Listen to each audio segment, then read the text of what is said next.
Congressman Mike Defensor. Tinanong ko po kung ano ang kailangan niya. Meron daw pong isang tao na tumawag po sa akin, si former Congressman Mike Defensor. Tinanong ko po kung ano ang kailangan niya. Meron daw pong isang tao na matagal na po niya kung gustong kausapin para sa isang paglalahad ng kanyang nalalaman tungkol po sa ating iniimbestiga sa committee ito. Sabi ko, madali ba yan? Kasi meron kaming session na uumpisa yun ng alas 3. Sandali lang ito, sabi niya, kasi nandito lang naman kami rito sa may Golden China. Ito pong restaurant malapit sa atin. Mga 5 minuto lang po siguro mararating natin. So ako po ay nagparaya at pinuntahan ko kung sino yung sinasabi niyang tao. Kasi po meron na raw po siyang draft na salaysay na kung gusto ko raw pong makita. So Mr. Chair, ako po ay nagpaunlak para makita kung talagang meron ng ganung tao at meron nga siyang gustong isalaysay. Nakita ko po yung tao at pinabasa niya po sa akin yung isang salaysay na nakaporma na po. Binasa ko po. Yung pong salaysay na yun ay nagsasabi ng kanyang pagkalungkot at siguro pagkabahala, sabi niya, na bakit nangyayari sa ating bansa ito. At nalulungkot siya, Mr. Chair, sapagkat meron siyang partisipasyon doon eh. At nung nakita ko ang kabuuan ng kanyang salaysay, meron po siyang personal na kaalaman para ikonekta si Representative Saldico kay former Speaker Martin Romualdez. Sabi ko, hindi ako pwedeng magtagal, nabasa ko na ito, hahabol ako sa aming session alas 3. Pero kung talagang ikaw ay voluntary mong gustong gawin yan sang-ayon sa iyong nilalahad dito, di sige, i-finalize mo yan. At gusto ko, ipanotary mo sapagkat hindi po pwedeng hindi notaryado yan. At kung buo ang loob mo at talagang yan ay matagal mo nang iniisip, pumunta ka ako bukas ng umaga sapagkat meron kaming pagdinig. Mr. Chair, nandito po yung tao at hawak ko po yung ilang piraso ng kanyang sinumpaang salaysay. Kung po pwede po sana natin siyang tawagin ngayon, para ngayon siya po ang mismo maglahat ng kanyang salaysay sa ating gitna. Okay, you may call him. Mr. Chair, I'm calling Mr. Orly Regala Gutesa para po humarap siya sa atin. Mr. Gutesa, kayo po ay umupo dito sa may gitna. Pakibigyan mo ng photo si Mr. Chair. Bigyan mo si Chair. Mr. President, bigyan mo si Mr. President.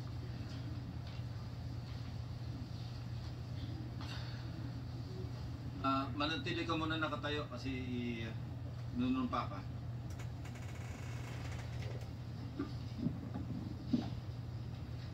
Okay, raise your right hand. Do you swear or affirm to tell the truth, the whole truth, and nothing but the truth in this proceeding? Salamat. Take your seat. You may proceed. You may continue.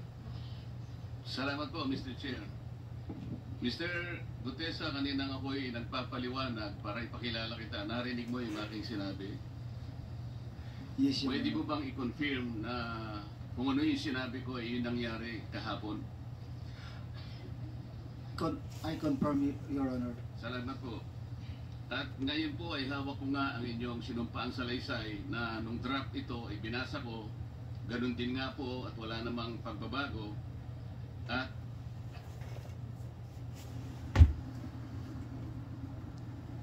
gusto ko lamang pong sabihin ninyo na mayroong pirma sa ibabaw ng pangalang Orly Regala Gutesa. Kayo po ba ang nagpirma nito? I confirm, Your Honor. At gaya po ng sinabi nyo sa akin kahapon, voluntaryo yung ginawa ito at wala namang namilit sa inyo. At katuhanan yan, ako nga po ay ininyayahan nyo para makita ko yung inyong salaysay. Yes, Your Honor. Ito po, ipinanotaryo ninyo. Nakikita ko rin po. Totoo po ba itong notaryong ito? Totoo po, Your Honor. Ngayon, kayo na po ang magbasa para sa ganun ay marinig po ng buong kapulungan. Pwede po niyong basahin ang inyong salaysay. Maraming salamat, Your Honor. Mr. Chair, can he proceed? You may proceed. Ako po'y nagpapasalamat sa pagkakataong ito. Sa Senate Blue Ribbon Committee, Senator Ping Lacson, sir. At sa iba pang member na nandito po. Ako po si Orly Gutisa, may asawa, nasa tamang edad, Pilipino, makatapos, makapanumpa na ngayon sa umiiral na batas ay nagsasaad at naglalahad ng gaya ng mga sumusunod. Ako po ay lumabas upang magsalita sa isyu na ito. Bilang isang dating sundalo, inaalay ko ang aking buhay para sa ating bansa.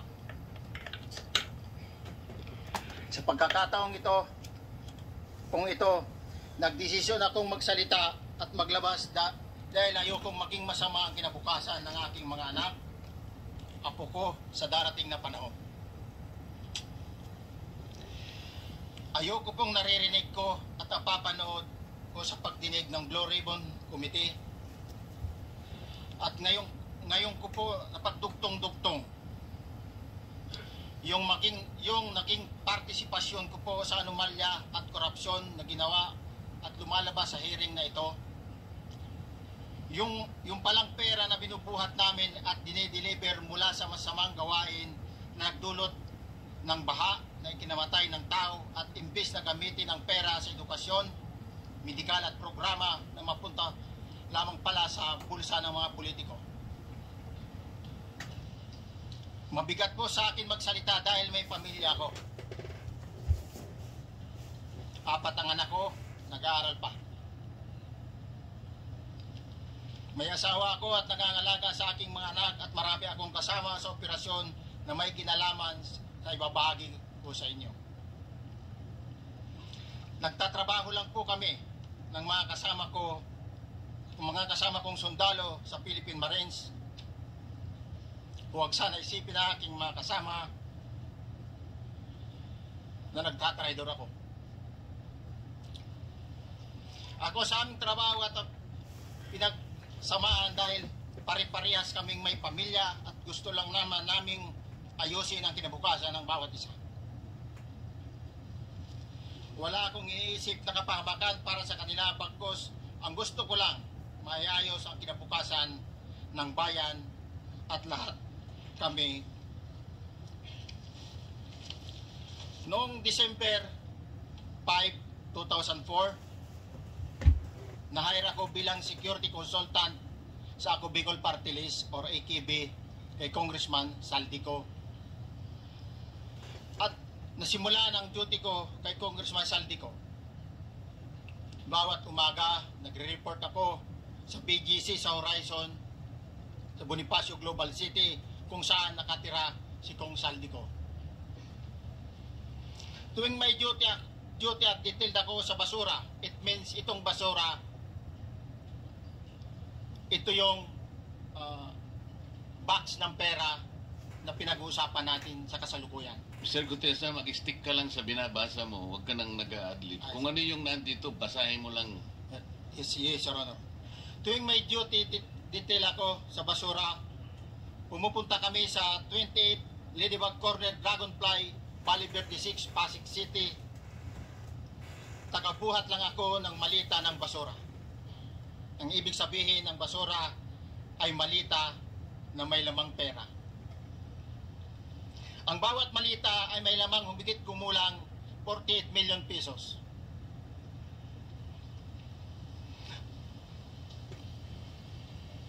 Ang bawat malita ay may post-it na nakadikit na nakasaad kung magkano ang laman ng bawat malita. Tuwing may duty detail sa basura, may pumupunta na tao na magdi-deliver ng basura at nire-receive ni John Paul Estrada at Mark Tiksay.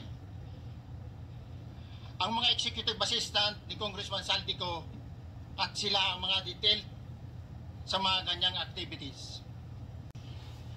Ang mga nangyayari kapag duty kami sa basura, kalimitang dinadala sa bahay ni Congressman Saldico sa Valle Verde 6 at tinatanggap naman ni Mark at ni Paul. Pagkatapos naming may baba ang nasabing basura, ipinapasok sa bahay ni Congressman Saldico sa Valle Verde 6 at binibilang ni Mark at ni Paul. Alam ko na ang laman ng maleta ay pera sapagkat nakita ko si Paul na binuksan ang maleta at inilabas ang laman para bilangin. Ang isang ehemplo na nagdala ng pera ay si Congressman Eric Yap ng AXIS Party List. 46 na maleta ang dala niya sa bahay ni Congressman Saldico sa Valle Verde 6. Pagkatapos mabilang, isinakay namin sa mga sakyan patungo sa Horizon Residence sa Taguig.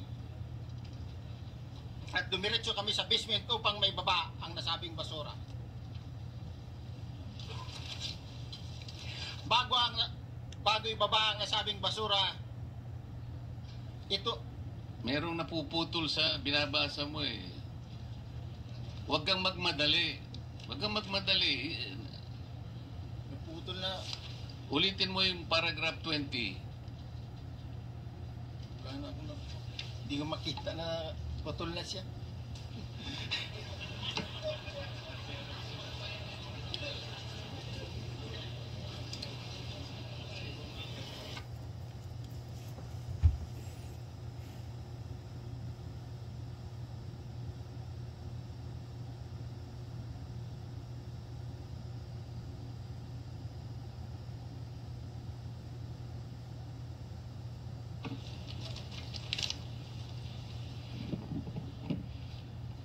Pagkatapos, mabilang ang sinasakay namin sa mga sakyang patungo sa Horizon Residence, Taguig.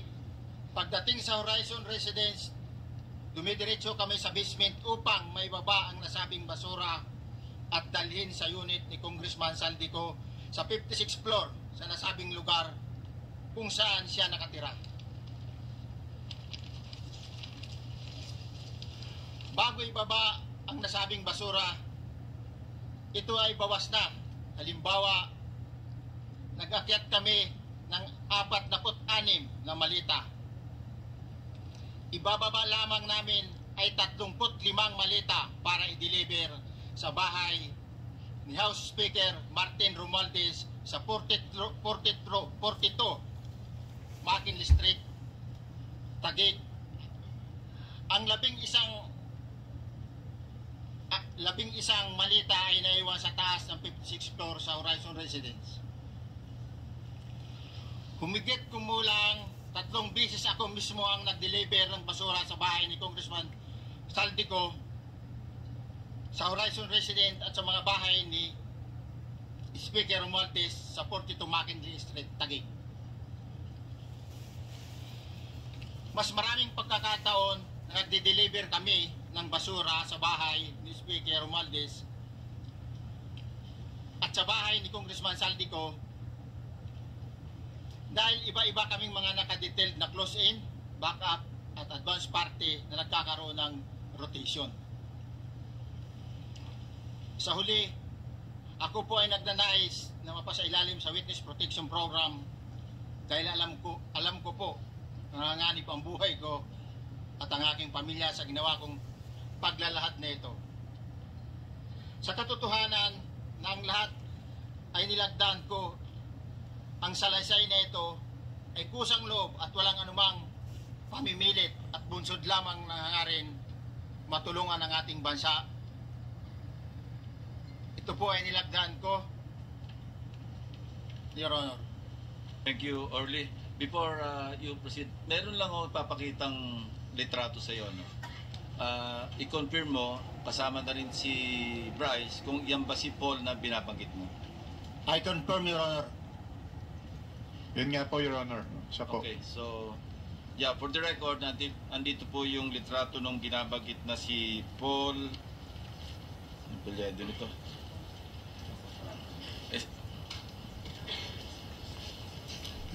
John Paul Estrada, di ba?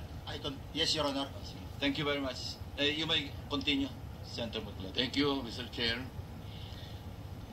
Mr. Gutesa, dito sa iyong paglalahad ay gumawa ka ng isang paghalimbawa. Inihalimbawa mo si Congressman Eric Yap, ngunit isang tagpo lang yun eh. Ikaw ay na-hire ni Representative Saldico, sabi mo rito ay December 5, 2024 pa. Yes, Your Honor. Sa pagkakaalam mo, mga ilang beses kayong gumagawa ng bagay na ito. Ibig sabihin, yung pagdi-deliver ng pera, sa natatandaan mo, gaano kadalas ang pagdi-deliver? Kasi ang ginawa mo kanina ay isang example lang. Pwede mo bang ipaliwanag? Your Honor, minsan kasi pag-duty kami, ang actual ko na delivers talaga sa bahay ni Congressman Romualdez is 3. Tapos pag may duty kami, nagkakaroon ng detailed. Minsan namumonitor ko doon sa group chat namin, may basura tayo deliver. Minsan namumonitor ko siya is 3 times a week ang delivery doon sa Forbes, sa bahay ni Kung Romualdez. Yung pera minsan nanggagaling lang doon sa horizon sa taas, ibinababa. Tapos may detail lang na tao, namumonitor ko naman sa GC namin. Kaya nalalaman ko yung movement ng tropa, kung ano yung sinasabing basura ng delivery. So yung delivery o yung movement ng tropa nagaganap average 3 times a week. 3 times a week, Your Honor. Nagsimula noong December 2024. Yes, Your Honor. Hanggang ngayon ba ay naglilingkod ka pa kay Representative Saldico? Sa kasalukuyan po ay nag-resign po ako noong August 5, itong taon po na ito. So, maliwanag ba ang ibig mong sabihin para sa kapulungan ito ay nag-a-average ng 3 beses sa loob ng isang linggo ang pagdi-deliver ng pera kay Representative Saldico at tuloy-tuloy naman doon sa bahay ni former Speaker Martin Romualdez sa ganong rate, ganong beses, 3 beses sa loob ng isang linggo. Yes, Your Honor. Magmula December 2024 hanggang ikaw ay mag-resign noong August 2025, this year. Yes, Your Honor. Mr. Chair, Senator Marcoleta, short Yes. interjection. With the permission of Senator Marcoleta. Thank you, Mr. Chair. May maibigay ka ba na pangalan? Kasi ang sinasabi mo lang ngayon, as far as you're concerned, during ikaw ay nagdo-duty, nagro-rotation basis yung duty. So pag wala ka, absent ka, iba ang nagdo-duty, iba rin ang nagtatanggap sa pera at nagdi-deliver. Am I correct? Senator De La Rosa, may I just remind you na isang follow. Pero kung gusto mo ituloy at pahig si Senator Marcoleta, naka-charge sa oras niya yung mga susunod na tanong, okay? Okay lang. Okay lang. Sige boss, Meron lang pa naman naman ako sa iyo. Go ahead. Meron ko pa namang 4 na minuto pa mahigit yan. Yes, sir. So, sige. Very quick lang. So, pag hindi ka duty, may ibang nag-deliver ng pera kay Saldico at kay Speaker Romualdez. Pag nangyayari yan, sir, pag hindi ako duty, may makadetail talaga sa basura na yan. Pero ang authorized lang na mag-deliver at mag-receive niyan is yung 2 tao na binanggit ko, which is John Paul Estrada and Mark Tiksay. Okay. Thank you, Mr. Chair. Thank you, Senator Marcoleta. Mr. Gutesa, sa panig ng pagdi-deliver sa bahay ni former Speaker Martin Romualdez, sinong tao ang nagre-receive? Sa mga ganun, sir, ang may contact, Your Honor, is yung si Paul at si Mark lang ang may contact doon sa receiver. So pagdating doon, nakabukas na yung gate doon sa Forbes, pumapasok na lang kami, then pag nabuhat na namin yung mga malita na ibaba na, so lalabas na kami. Wala na kaming basta may deliver lang namin yung mga basura doon sa bahay, wala na kaming nun, Your Honor. Aling bahay Yung ang 42. pinagdi-deliveran mo sa panig ni former Speaker Martin Romualdez? Yes, Your Honor, yung 42, yung dito sa may Forbes Park. Yun lang? Wala nang iba? Mayroon pa yung bagong nakaraan doon sa 19 Nara, yung dating bahay ni Michael Yang. Sa pagkakatanda mo, mayroon pang ibang lugar na kung saan nagde-deliver kayo? Sa Aguado, dyan sa Malacanang. Aguado? Excuse me, Senator Marcoleta. Sino Michael Yang? Yung dating sa Pugo yata yon, Sa? yung dating sa Pugo. Yung Michael Yang. dating bahay ni Michael Yang. Dating bahay. Yes, Your Honor. Okay, thank you. Ibig mo sabihin, nabili ni Speaker Martin yung bahay ni Michael yan? Allegedly, Your Honor. Pero paano mo alam na bahay ni Speaker yun? Kasi doon na nagde-deliver yung tropa nung hindi na nagde-deliver doon sa 42, Your Honor. Ngayon, sinasabi mo meron kayong chat. Nagagamit mo yung chat para ma-monitor mo yung rate ng delivery at kung sino-sino yung nagdi-deliver? During the time nung nandoon pa ako, Your Honor. Mr. Chair, salamat po at baka meron po pong Thank you. gustong Yeah, itanong ating may mga kasama. papakita pa ako isang litrato pa, no? Identify mo lang siya. Sino yan? Mark Tiksahi, Your Honor. Meron pa ba nakakakilala sa kanya bukod sa'yo? Dito? Wala. Nabanggit kasi ni Engineer Alcantara rin dito eh. Sa salaysay mo noong September 23, sinasabi mo, hindi ko po siya na-meet during pagdadala. Ang tao niya po ay may alias lang na Paul at Mark.